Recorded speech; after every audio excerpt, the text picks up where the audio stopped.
everybody, and welcome back to the 4th episode of the Sir Purrcast. I hope everyone's having a good day. In today's episode, we are going to be making 10 bold, fiery predictions for the upcoming 2026 season for the Panthers. I was very excited to make this episode because I have a lot of thoughts on this season. I have a lot of hope.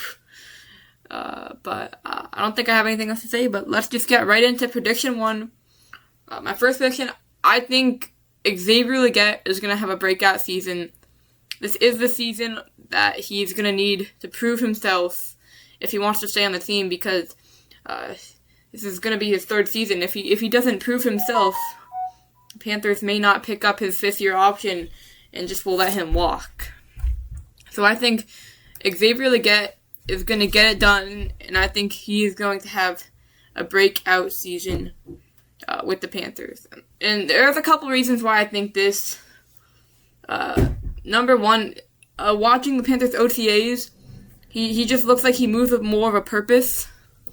He has just a different attitude than I've seen him have to football before. He lost a little bit of weight. He's taking care of himself, and he's carrying himself in a different way that I haven't seen him before, and I think that he is ready to work, and he wants this just as much as all the Panthers fans want him to have the breakout season. And I feel like not enough people are giving him credit. He's had issues with drops and effort and sloppy route running, but a lot of people have him 4th or even 5th in the depth chart behind newly acquired Chris Brazzell and second-year player Jimmy Horn Jr.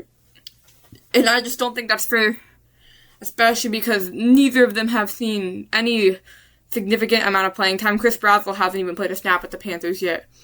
And I think Xavier Legette, he's going to prove himself this season. And I think going back 4 touchdowns, just like his first season. And it's going to be hard. I think T-Mac and Coker are going to take bigger, just as big steps, if not bigger than Legette, just because of the type of player they are. But I think Legette, he's going to prove himself and stay on the team, and he's not going to be a liability. He's going to be someone you want to throw the ball to on 3rd and 10. And we've seen flashes of this 38-yard reception in Atlanta. I'm sure many of you remember that. The thing that sticks out to me, the Bucs game, Panthers driving down the field, 2-minute quarter. I don't know how much time was left, but it's under 2 minutes.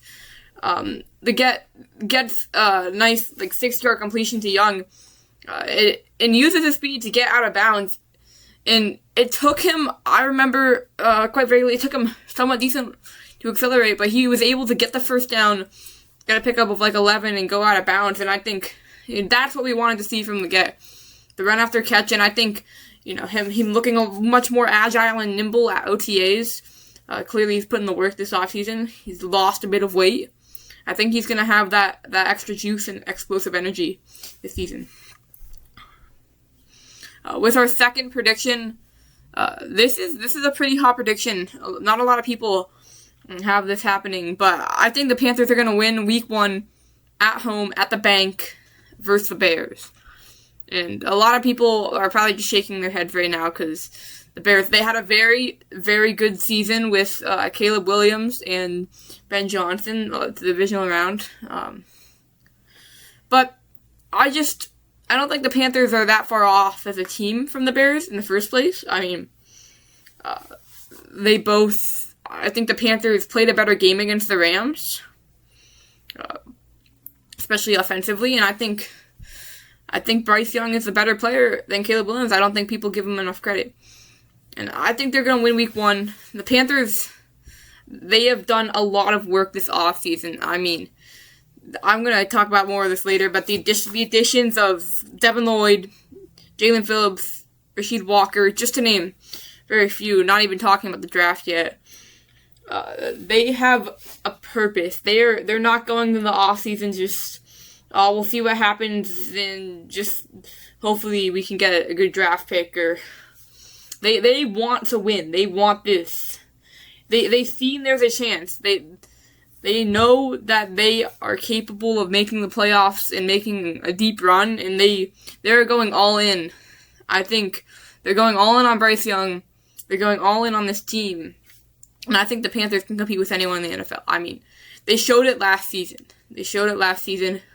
They beat teams, the Rams, the Packers. They have beaten good teams. They know how to play when they're down. They know how to play in tight moments. They don't care that they're underdogs. I remember a pregame speech in Atlanta, Bryce Young said us against the world, and I think the Panthers really resemble that, especially last season. And I think they're going to this season. It doesn't matter what any of the odds say. It doesn't matter what any of the predictions say. The Panthers are just going to go out and play their ball. And I think they're going to be able to take down the Bears. I think, especially with new weapons like Chris Brazzell and Jonathan Brooks is going to be starting week 1. The NFL has not seen Jonathan Brooks play since 2024. And he only played in very, very few snaps. I don't think the NFL, especially because it's week 1, they don't know what he has in store. They don't know he's one of the fastest running backs in the league. Jonathan Brooks is a playmaker. And along with that, they added Chris Brazzell, 6'4", insanely fast to get behind the safeties. And I think their offense is gonna mesh well with the Bears defense. And I think the defense is gonna be able to slow Caleb down. I think they're gonna, with Jalen Phillips and Nick Scorton, I think Nick Scorton is gonna make a big leap. But with Jalen Phillips and Nick Scorton, I think they're gonna be able to contain Williams and not let him do all the razzle-dazzle he does. And I think J.C. Horn and Mike Jackson, I think they're two of the best in the league right now. And I think they're going to be able to help. And the thing that does worry me is the run. The Bears had a very successful rushing attack last season. But Devin Lloyd, Trevin Wallace is back. I think it's definitely one of the weaker spots on the team if they can get past the front four. Obviously, Derek Brown and Bobby Brown are animals, but if they can get past that, it could be an issue. But, they also have Merrick. I think the Panthers are going to win week 1. I don't have a score prediction per se, but 27-24. I don't think it's going to be, game-winning field goal close, but, the score might be close. It might be, Bears score, the Bears score down 2 touchdowns, but they don't get the onside kick, and the Panthers just kneel it out for the win. I think it'll be like that, but that's my second prediction. This is my third prediction. This kind of ties into what I was saying with the additions of Jalen Phillips and Nick Scorton making a big leap. I think the Panthers are going to be top 10 in sacks this season. And you can tell that Dan Morgan and the rest of the Panthers were not happy with the amount of pressure the defensive line was putting on the quarterback. Finishing at the bottom in sacks is definitely not ideal, especially if you're a playoff team. But Nick Scorton, if you watch the Panthers huddle, you've known he promised Panthers. He said to expect a lot. He said he was going to make a big impact. He said he was going to get there. He was going to get all these sacks. But more so than that, I think Nick Scorton just wants to win. He's willing to do whatever it takes to win. He's demonstrated that on the field. He doesn't care about individual performance. I think he said he doesn't have any individual goals besides win, and that's an amazing player to have. Nick Scorton, I think he's going to make a big leap, and I think he's going to 10 plus sacks. I'm calling it 10 plus sacks. 11 and a half sacks in the 2026 season for Nick Scorton. And then alongside that, also having Princely Umanmielen, who played well last season. He didn't see as much playing time as Nick Scorton, but when he was on the season, he made an impact. I think he could be a good relief pass rusher, or if anyone gets injured, hopefully not, but if anyone does that, he could still make an impact and he could still play ball. the second addition, or the second reason I make this prediction is the $120 million the Panthers are paying Jalen Phillips to play football for them. And, I mean, you look at the contract and you immediately, that's just too much money. You probably, the average NFL fan probably hasn't even heard of Jalen Phillips. But if you haven't, very productive season last year with the Eagles. Injured all of 2024, 2023, amazing season with the Dolphins, played awesome. And Jalen Phillips is the game wrecker, defensive edge, outside linebacker that the Panthers have been looking for, and he has an extreme upside. Avera said it himself in an interview that I was watching. He was talking about the speed that Phillips brings to the defensive line and his ability to sack the quarterback. Just very fast, great speed. And I think that plays well with the Panthers. They're not a big blitzing team, so they need speed to get to that quarterback because they don't bring in a lot of blitzes. They very rarely blitz. When they do, it does normally work. I mean, the first things that come to mind, Layson Ransom sack against Matthew Stafford in Week 13. But they need that speed. They need that ability to just quickly get to the quarterback, and Avera was commenting on that.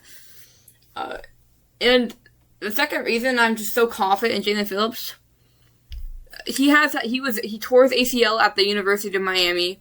And he has had problems with injuries. If he can stay healthy, which I think he will, he was healthy last year, looking good this year, I think he could be very productive. Another 10-plus sacks potential. And the ceiling is high. Very, he's coachable. Like, everything that he's missing, you can coach. Just genetically, physically gifted player. And I think he has what it takes to be a game wrecker for our front defensive line.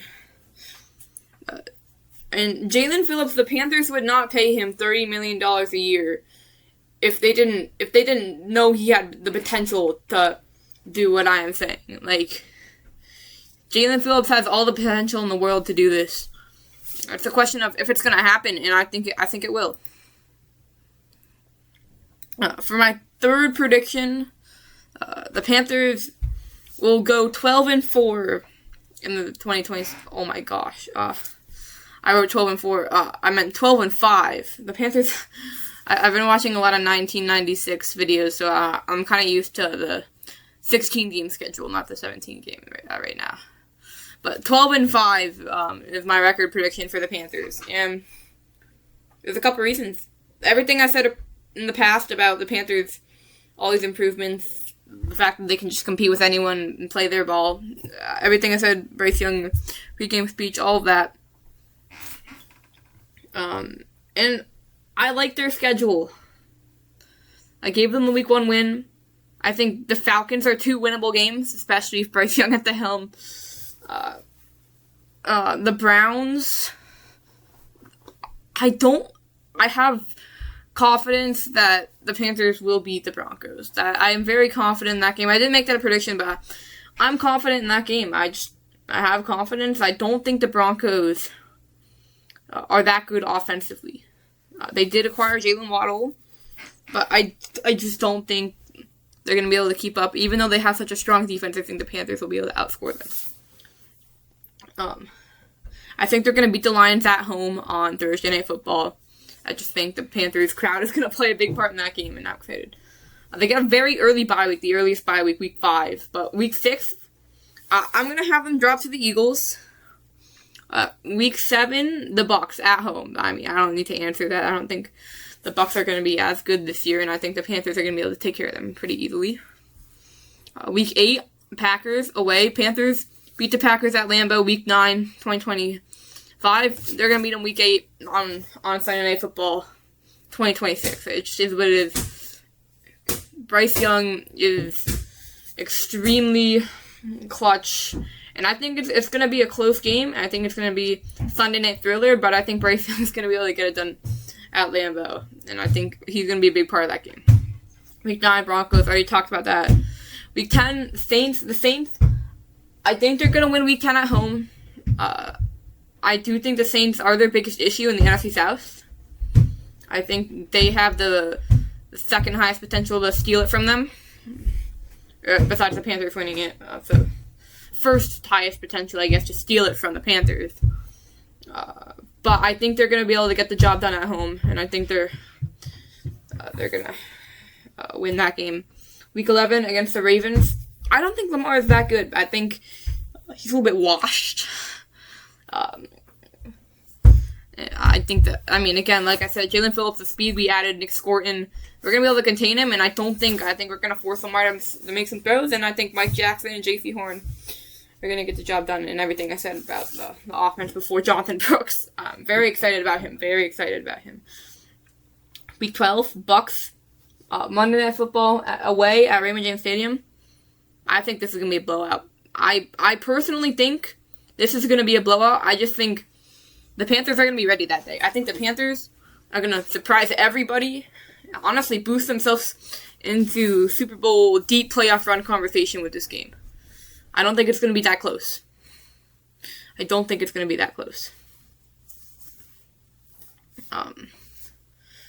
Week 13, I think the Vikings are going to win. This is just sneaky L the Panthers are taking here. But I think the Vikings are going to win. I think it's going to be a trap game for them. I think it's just going to be one of those games where, if this didn't happen, we could have won. But I think there's going to be multiple things that go wrong that they're not going to be able to overcome from those mistakes. Week 14 against the Saints, I think they're going to drop this game too, back to back. Like I said, Saints are a scary team with Tyler Shuck especially. I'm very worried about the Saints this year, but I think the Panthers will be able to handle them. I think they're still going to win the division, but I do think the Saints are going to split the series. Week 15, Bengals. I like what the Bengals did this offseason. I think the Panthers at home. Oh, shoot. Week 14, the Panthers play the Saints at home. Give me that, and then Week 10 away. I'll take the Panthers losing to the Saints in Week 10. Sorry. I misremembered the location of the games. Week 15, getting back to Week 15, I think the Panthers are gonna beat the Bengals. I do think this is gonna be more of a defensive showdown than people think. I think Mike Jackson's gonna be able to lock up Jamar Chase and J.C. Horn, T. Higgins, just the length. Honestly, now that I think, Will Lee, very long arms, 36.5 inches? Let me look that up. 36 Will Lee arm lengths. I'm just completely wrong. 32 inches. I'm sorry. But yeah. Well, I think he's going to be able to get over on T. Higgins. I think he's going to be able to slow him down.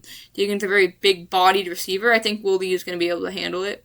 And then obviously support with, J.C. Horn, everyone else. And I think the offense, I like just the big bodies the Panthers have at receiver. Jalen Coker, 6'2". Xavier Legette, 6'1". T-Mac, 6'4". Brazel, 6'4". All of them over 6 feet. 2 of them 6'4". And then Brazel with the speed, T-Mac with the speed, everyone. I just don't see the Bengals DB stopping, a spread formation. If you go spread and have all 4 of those receivers, and then maybe Tommy Tremble, I think it's going to be a tough day for the Bengals secondary. And I think that's why Panthers are going to get the edge. But I think it's going to be a more defensive game than people think. I think 23-20 is my score prediction for that game. Week 16, Panthers will travel to Pittsburgh. This is another game I think that it's just going to get away from them. Don't think they're going to win this one. I think it's just another away game. They're in the cold. I just don't think it's going to happen. The Pittsburgh, they always find a way to win games that they shouldn't in the back stretch of the season to get 9-8 like they always do. Week 17, they play the Seahawks. Give me the Panthers. Enough said. I will elaborate though. The Seahawks, they or one. I don't know if they're going to have the same success as they did. I'm not calling it a fluke, but I don't know if Sam Darnold is going to be able to play at the same level. Panthers played with the Seahawks for a whole half last season. Week 17, same location, running it back. I see the Panthers winning. I don't know if Sam Darnold's going to have the same amount of success. The Panthers did give Sam Darnold trouble. The Panthers need to figure out a way. With Jonathan Brooks, I think it's going to happen. The Panthers really struggled to get any momentum going on offense. And I think Jonathan Brooks is going to give them that momentum. And I think the defense contains Sam Darnold, and I don't think Sam Darnold's going to play the same way he did last year anyways. So, for that reason, I'm going to take the Panthers. Falcons... the Falcons game, it's Falcons. It's just the Falcons at home. Give me Panthers, but Bryce Young owns them. I don't need to elaborate on that one. I probably predicted a 13-4 record, but I'm still gonna say 12-5. I probably want to go back on at least one of those games, but maybe. But yeah. For prediction number 5. Bryce Young MVP season. I think he has the tools to do it now.